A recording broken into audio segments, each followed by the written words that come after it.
দেড় দশক পর রাজশাহীর ঐতিহাসিক মাদ্রাসা মাঠে জামায়াতের কর্মী সম্মেলন, নেতাকর্মীদের মধ্যে উৎসাহ উদ্দীপনা। নিজস্ব প্রতিবেদক এম এ মামুনের পাঠানো তথ্যছবিতে বিস্তারিত।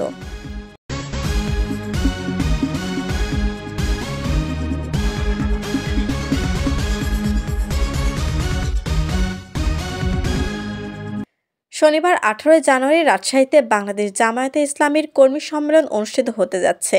মহানগরীর ঐতিহাসিক মাদ্রাসা ময়দানে দেড় দশক পর এই সম্মেলন করার অনুমতি পেয়েছে জামায়াত। দলটির পক্ষ থেকে শনিবারের সম্মেলনে প্রায় লক্ষাধিক নেতাকর্মীর সমবেত হওয়ার আশা করা হচ্ছে। রাজশাহী জেলা ও মহানগর জামায়াত যৌথ আয়োজনে এই কর্মী সম্মেলন অনুষ্ঠিত হবে সকাল 9টায়। সম্মেলনে প্রধান অতিথির বক্তব্য দেবেন বাংলাদেশ জামায়াতে ইসলামীর আমির ডাক্তার শফিকুর রহমান। এছাড়াও কেন্দ্রীয় অন্য নেতারা উপস্থিত থাকবেন।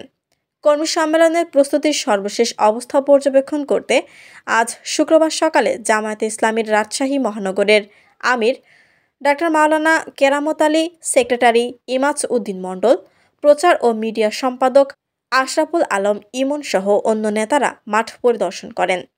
রাজশাহীর মহানগর জামায়াতে ইসলামীর আমির ডাক্তার মাওলানা কেরামত আলী বলেন, ফ্যাসিস্ট আওয়ামী সরকার আমাদের সমাবেশ তো দূরের কথা, একটি সভা করারও অনুমতি দেয়নি।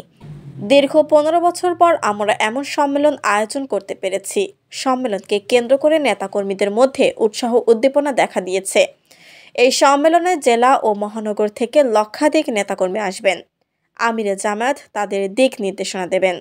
কর্মী সম্মেলন ছাড়াও শনিবার দুপুরে চিকিৎসক সমাবেশ এবং বিকাল 3টায় মহিলা সদস্য সমাবেশ অনুষ্ঠিত হবে। একই দিন বাদ মাগরিব ব্যবসায়ীদের নিয়ে Rajshahi chamber of commerce and industry ভবনে একটি সমাবেশ অনুষ্ঠিত হবে বলেও দলটি জানিয়েছেন। শিলা আক্তার, ডেস্ক রিপোর্ট, চ্যানেল এ নিউজ। আগামীকালকে যেই সম্মেলন অনুষ্ঠিত হবে, এটা আমাদের বহুল প্রত্যাশিত সম্মেলন।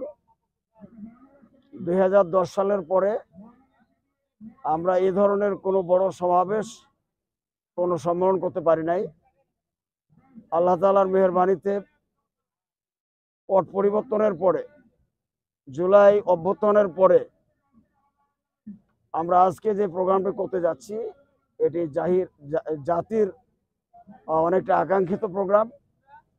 এখানে আমাদের আমির জামাত প্রধান অতিথি হিসাবে জাতির উদ্দেশ্যে মূল্যবান বক্তব্য রাখবেন। আগামী দিনে আমরা কি করতে চাই, বাংলাদেশ জামাত ইসলামের ভূমিকা কি হবে, আমরা সেই কথাগুলো আমাদের আমির জামাতের বক্তব্য থেকে পেয়ে যাব। তিনি গোটা জাতির উদ্দেশ্যে জাতির সংস্কার সহ আগামী নির্বাচনের মাধ্যমে জাতির কাছে কি আশা করেন এবং কি আহ্বান করবেন সেটি তিনি বলবেন। আমরা আশা করছি একটি পরিবর্তনের ফলে গোটা জাতীয় জীবনে যে একটা আলোড়ন এবং জাগরণ সৃষ্টি হয়েছে এবং ইসলামী চেতনার সাথে যে মানুষ উদ্বুদ্ধ হচ্ছে, এই সম্মেলনের সফলতা নির্ভর করছে সেই চেতনার উপরে।